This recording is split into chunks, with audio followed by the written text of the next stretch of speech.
இன்றைக்கி கிராமத்து செச்சு கதையில் நம்ம பார்க்கக்கூடிய கதை வந்து துளசி அத்தை. தேவடியாப்பட்டின்னு ஒரு ஊர் இருக்குது. அந்த ஊரில் வந்து ஒரு குடும்பம் இருக்குது. அதில் வந்து சேதுன்னு சொல்லிட்டு ஒரு பையன் இருக்கேன். அந்த பையன் இப்போ தான் வந்து +2 முடிச்சுட்டு இன்ஜினியரிங் காலேஜ் செலெக்ஷன் பண்ணியிருக்காங்க. இன்ஜினியரிங் செலெக்ஷன் பண்ணோடனே அது வந்து டவுனுக்குள்ளே இருக்கக்கூடிய காலேஜ், பெரிய டவுனில் இருக்குது. அங்கே போய் வந்து இவன் வந்து காலேஜ் சேர்ந்து படிக்கணும், 4 வருஷம் வந்து பண்ணணும். இவன் இது வரைக்கும் வந்து எந்த பொம்பளையும் வந்து தனியாக பார்த்ததே இல்லை. நல்ல இளமை தழும்ப இருக்கேன். இவன் டவுனுக்குள்ளே போயிட்டு எப்படியாவது நம்ம கண்ணி கழிஞ்சிடணும்.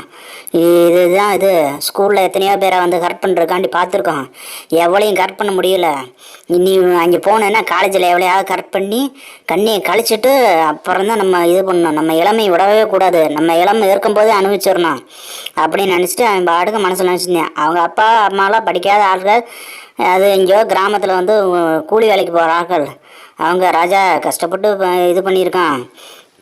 அதனால் வந்து நீ போய் அந்த இதில் இது பண்ணிடு.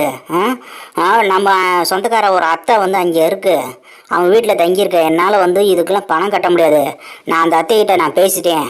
அது வந்து என்ன சொல்லியிருக்குன்னா, நான் வீட்டில் தனியாக தான் இருக்கேன், என்ன பையனை கொண்டு வந்து விடுங்க, எனக்கும் கொஞ்சம் ஒத்தாசையாக இருக்கும், கடைக்கு போகிறது வர்றது இது பண்ணுறது, சின்ன பையன் தானே இது பண்ணிக்கிறேன் அப்படின்னு சொல்லிட்டு அந்த அத்தையும் சொல்லிட்டாங்க. நீ என்ன பண்ணுற, அந்த அத்தை அட்ரஸை தான் இது பண்ணிக்க, இங்கே இருக்காங்க, நேராக இது பண்ணிடு சரியா, நானும் கூட வரேன் அப்படின்னு சொல்லிட்டு அவங்க அப்பா சேது எல்லாம் சேர்ந்து டவுனுக்கு போகிறாங்க, பெரிய டவுனு. அங்கே போயிட்டு காலேஜ் அட்மிஷன்லாம் போட்டு இது பண்ணிவிட்டு, பையன் ஹாஸ்டலில் தான் தங்க போகிறான்னா, நான் இல்லைங்க அவங்க அத்தை வீடு இங்கே இருக்குது, அங்கே தங்க வச்சுனா பார்த்துங்க சரிங்க அப்படின்னு காலேஜில் பிரின்ஸ்பல் எல்லாம் பேசிட்டு, சந்தோஷங்க, நல்ல பெரிய காலேஜாக இருக்குது போல இருக்குப்பா, நல்லபடியாக படிப்பா, என்னப்பா அப்பா பேர் எப்படி இது பண்ணுற, அப்போ ரொம்ப கஷ்டப்பட்டு இது பண்ணுறேன், மாட்டு வண்டியெல்லாம் ஓட்டி கஷ்டப்பட்டு உன்னை படிக்க வைக்கிறேன். ஏதோ இந்த அத்தை உதவினால வந்து காலேஜில் ஹாஸ்டல் ஃபீஸெல்லாம் கொஞ்சம் மிச்சமாக இருக்குது சரியா, எக்கானது கொண்டு அத்தைகிட்டலாம் ரொம்ப சண்டை போட்டுறாத, இது பண்ணிக்கிட்டு இருக்காத. அத்தைகிட்ட இது பண்ணிவிட்டு அப்புறம் இது பண்ணணும்னு சொல்லிட்டு நேரம் வந்து அந்த அத்தை வீட்டுக்கு கூப்பிட்டு போயிடுறேன். அந்த அத்தை பார்த்தா அத்தை மாதிரியே தெரியாது. இவன் பார்த்த உடனே ஆள் மயங்கிட்டான். இது அத்தையா அப்படின்னோடனே அவன் அப்படியே மனசுக்குள்ளே நினச்சிட்டு, இனி இல்லை இனிமேல் இவ தான் எனக்கு பொண்டாட்டி அப்படிங்கிற மாதிரி நினச்சேன். அது அந்த அத்தையை பார்த்தோன்னா, அவங்க ஹஸ்பண்டு கல்யாணம் ஆகிய புதுசில் வந்து என்னன்னா, அவங்க வீட்டுக்காரர் வந்து கவர்மெண்ட்டில் வேலை செஞ்சுட்டு இருக்காரு. திடீர்னு வந்து அவர் பாட்டுக்கு இறந்து போயிட்டாப்புல. பாதியிலே வேலையிலே போயிருக்கும்போது பாதியிலே விட்டனால வாரிசு அடிப்படையில் வந்து அந்த அத்தைக்கு வேலை கிடச்சிருக்கு. அதனால் அந்த அத்தை வந்து அந்த வேலையை கண்டினியூ பண்ணிகிட்ருக்கு. அதுக்கப்புறம் கல்யாணமே பண்ணலை. கல்யாணம் பண்ணான்னா அந்த வேலையை போயிரும் சொல்லிட்டு எதுவுமே பண்ணலை. அப்போ இருந்தே வந்து அந்த அத்தை அப்படியே இருக்கு, நல்ல இளமை தழும்ப இருக்குது. அந்த அத்தைக்கு வந்து வெறும் வயசு வந்து வெறும் 32 தான், பையனுக்கோ வயசு வந்து 16 தான். 2 பேரும் நல்லா பற்றிக்கிறோம் அப்படின்னோடனே நேராக பையன் பார்த்துட்டு, என்னை ஆசீர்வாதம் பண்ணுங்க தான் காலை வாங்க, எனக்கு என்ன அவ்வளோ வயசாகிடுச்சா, காலில் எல்லாம் அவ்வளோ எந்திரி அப்படின்னு. சரிப்பா நீங்கள் பார்த்துங்க, நான் அப்படியே ஊருக்கு கிளம்புறேன்னு, அப்போ பார்த்து போயிட்டு வாங்க அப்படின்னு சேது சொல்கிறேன். சரிப்பான்னு அவன் பாட்டு கிளம்பிடுறான். இது வந்தோடனே அந்த அத்தை சொல்லுது, ஏய் இங்கே பாரு, என் அத்தை மாதிரிலாம் பாட்டு கூட, நீ அத்தைன்னு கூப்பிட்டாலே எனக்கு வந்து ஒரு மாதிரி ஆகுது, எனக்கு ரொம்ப வயசான மாதிரி ஃபீல் ஆகுது, நீ என்னை அத்தைன்னு கூப்பிடாத, பேசாமல் என் பேரை சொல்லுன்னொன்னே, அத்தை அப்படி அதெல்லாம் தப்பு அத்தை, அதெல்லாம் இல்லை, நீ துளசின்னு கூப்பிடு, எனக்கு ஒன்றும் இல்லை, 2 பேருக்கான வயசு என்ன எவ்வளோ வித்தியாசம் வரும்போது, நீ சும்மா துளசின்னு கூப்பிடு, ஒன்றும் தப்பு இல்லை, சரி துளசி அப்படின்னா. டக்குன்னு அந்த அத்தை சிரிச்சேன், அடே அப்பா சொக்கிட்டேன். சரிங்க அத்தை, நான் போய் அத்தைன்னு சொல்லக்கூடாதுன்னு சொல்லிக்கல, சரி துளசி நான் போய் குளிச்சுட்டு வரேன்னொன்னே நேராக போய் குளிக்க போகணுன்னே அந்த பாத்ரூமில் சின்னதாக ஒரு ஓட்டம் இருக்குது. அது வந்து நேராக வந்து அந்த துளசி வந்து நேராக போய் அந்த ஓட்ட வழியாக அவன் சாமான் பார்த்துருக்கு. சாமான் பார்த்தா கொஞ்சம் பெரிய நீளமாக தான் இருந்து, சரி நமக்கு ஏற்ற மாதிரி தான் இருக்குது, இவனை எப்படியாவது நைட்டு கட் பண்ணிட வேண்டியதான் அப்படின்னோடனே அவன் வந்துட்டு அவன் பாத்ரூம்குள்ளே வந்து என்னென்னா எப்படியாவது வந்து இவளை கரெக்ட் பண்ணிட வேண்டியதான், இவளை பேசாமல் கல்யாணம் பண்ணிட வேண்டியதான், கல்யாணம் பண்ணலான்னு பரவாயில்ல, இவளை வச்சு எப்படியாவது மெயின்டைன் பண்ணணும், நல்ல 4 கழுக்கும் முழுக்குமாக இருக்கா, நல்லா இருக்கா, நல்ல கும்முடும் இருக்காளே, இப்போயே பார்த்தாலே முத்தம் கொடுக்கும் போல இது ஒன்றுன்ட்டு மனசுக்குள்ள நல்லா நினச்சிட்டு அந்த துளசியை நினச்சிட்டே வந்து இவன் பாட்டுக்கு வந்து நல்ல கை அடிச்சிட்ருக்கேன். அடிக்க ரொம்ப நேரம் அடிக்கிறான்.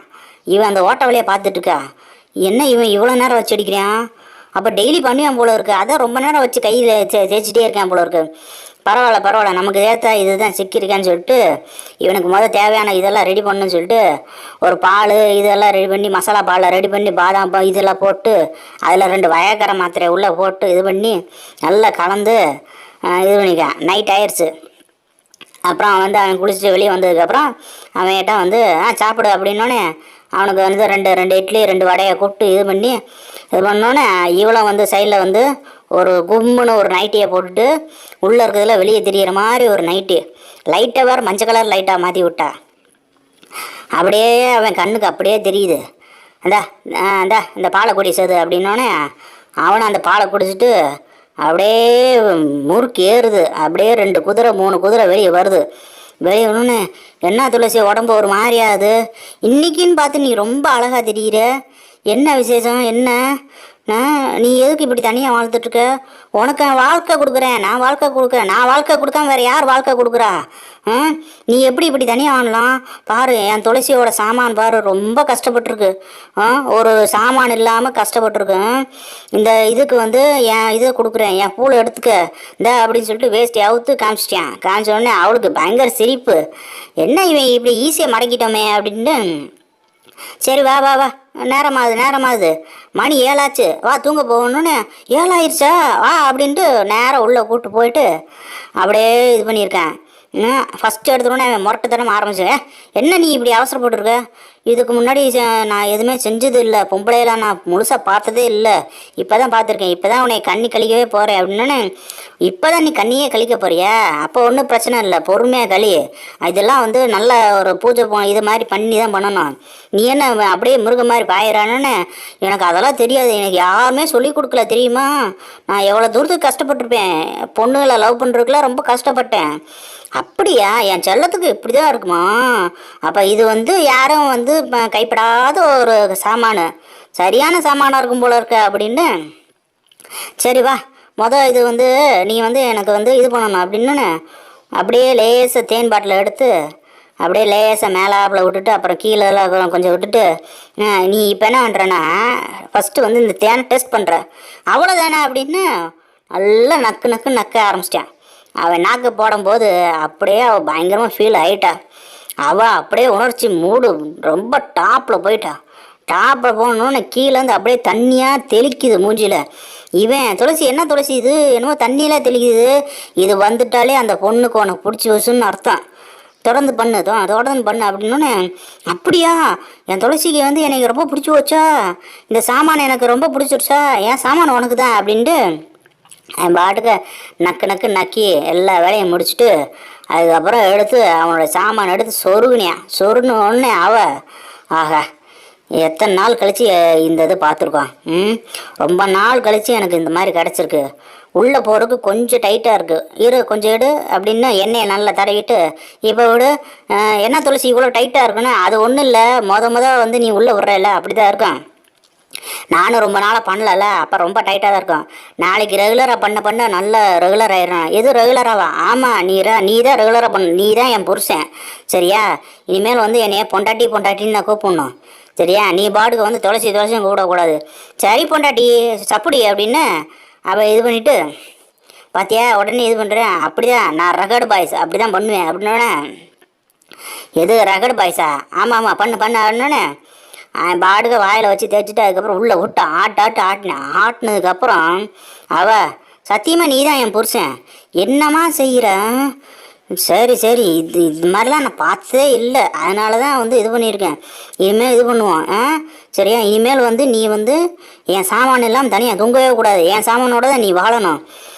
என்ன இதாக செய்கிற? சின்ன பையனாக இருக்க நீ. பரவாயில்ல, எனக்கு ரொம்ப சௌகரியமாக இருக்குது, எவ்வளோ சந்தோஷமாக இருக்குது தெரியுமா அப்படின்னு சொல்கிறேன். இப்படியே அந்த துளசி ஆத்தையை பொண்டாட்டியவே மாற்றிட்டியான் சேது. நம்ம சேனலை லைக் பண்ணுங்கள், சப்ஸ்கிரைப் பண்ணுங்கள், ஷேர் பண்ணுங்கள், கமெண்ட் பண்ணுங்கள், என்ன வேணாலும் கமெண்ட் பண்ணுங்கள்.